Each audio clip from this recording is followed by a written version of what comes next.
Fear of ridicule is an invisible cage and it has killed more success than failure ever did.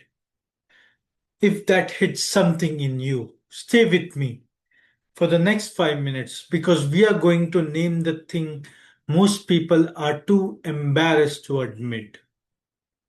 Most people are not afraid of failing, they are afraid of being seen failing, judged, laughed at, criticized, whispered about.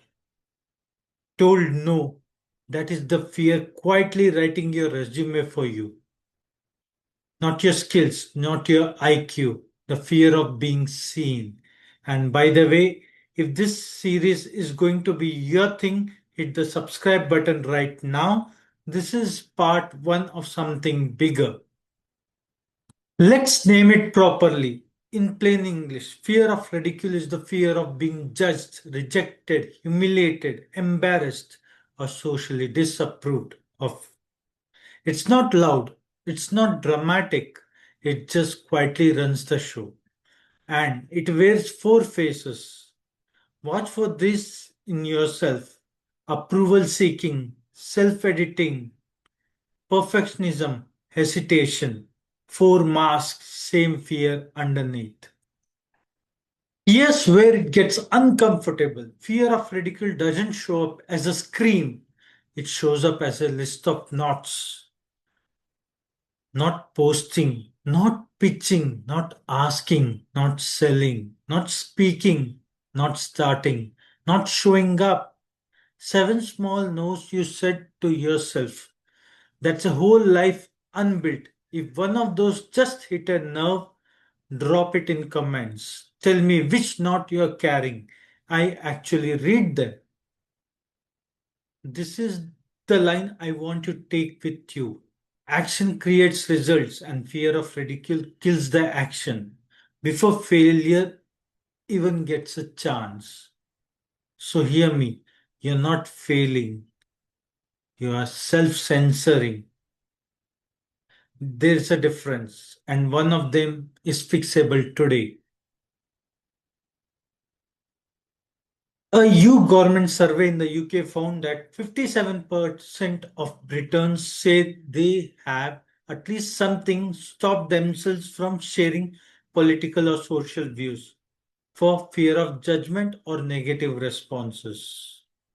And in the US, the National Institute of Mental Health reports 7.1% of adults had social anxiety disorders in the past year. Now, I want to be honest with you. These numbers don't prove that fear of ridicule is making people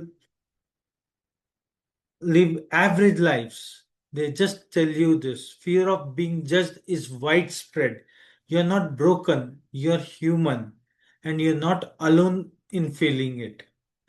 If this is the kind of honest, useful breakdown you have been looking for, subscribe. More like this every week. Let me show you two people. Take Galileo Galilei.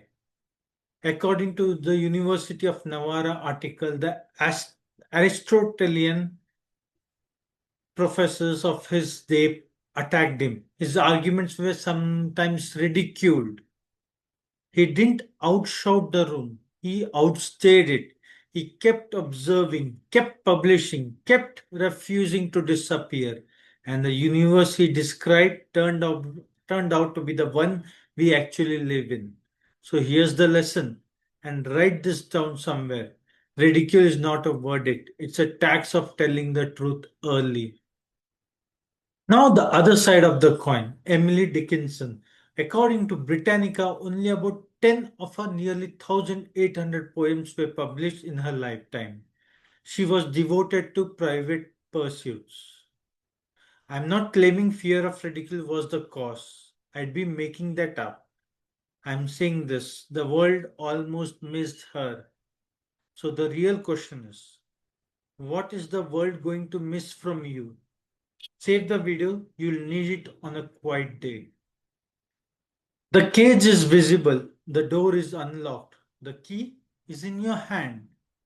Every time you speak, you turn the key. Every time you ask, post, pitch, try, you turn the key.